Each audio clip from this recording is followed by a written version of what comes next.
You kind of need food to survive. It's just a video game thing, but it can be a problem if you're playing on a restricted map with very little food spawned in, and you don't like dying of starvation. And even if you do a lot of farming, even food in the freezer will go bad eventually. Fortunately, there is a way to ensure that you have food that will last forever. Well, okay, not forever, but it will last longer than the game expects you to even be able to survive. See my What Happens After a Decade in Project Zomboid video for more on that.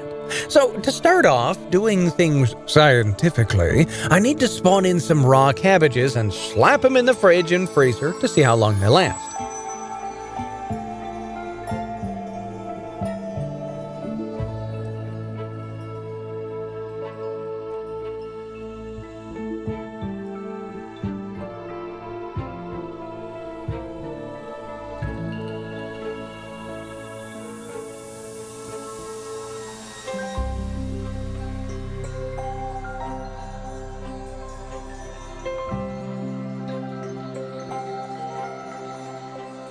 And this worked great, until the power went out.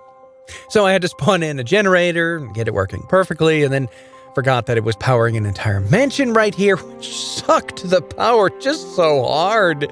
Oh, fortunately, I know of a place. So I grabbed my thing and left for the tiniest home that I know of. I set up my fridge, and this time I threw in 5 cabbages in the fridge and freezer.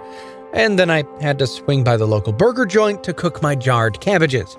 If you haven't seen my short guide on canning your own food, go ahead and check it out. And yes, you do need to cook the jars or they will rot really fast. I don't know how many people have asked me on that video, do you actually need to cook them? Yes, you do. Now back to my hidey hole to freeze the jars. 5 in each compartment. For science! Fuel up the Jenny and speed up time. So, while that's spinning, I have to fuel it up a few times, but the way it works is that cabbages have a few days before they go stale, and about 2 before they rot. That's not going to get you to the next harvest, for sure. But when you can them, you've now extended their stale rate to 30 days, and their rotting rate to 90 days.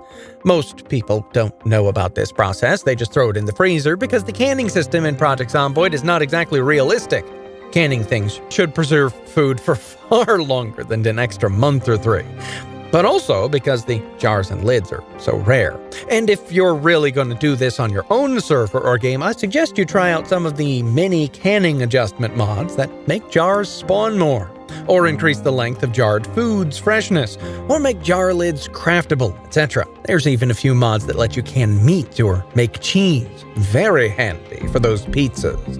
Anyway, back to the cabbages. After a few months, I took one of the jars out and placed it on the floor as a control. For science, you understand. And sure enough, after a short time, it went stale. And here, you can see the 3 cans age. Remember, I spawned them all at the same time, but the jar on the floor is stale, the jars in the fridge are nearly so, and the jars in the freezer are doing just fine. You see, the fridge slows down time for the food by a factor of 5. But the freezer slows down time's march by 25 times. So a can that can last 90 days can now last 2,000 plus days, allowing 1 can to survive for over 6 years. And all you have to do is can it, then slap it in the freezer. This line of inquiry was taken because one of you, BlackHat4968, asked a question on one of my videos. So if you have any more burning questions, please leave them in the comments below. And before you leave, we'll be hosting another Project Zomboid event later this month. It's a King of the Hills Splatoonish kind of event with Steam key prizes for the winning team. So subscribe or join our Discord so you don't miss out.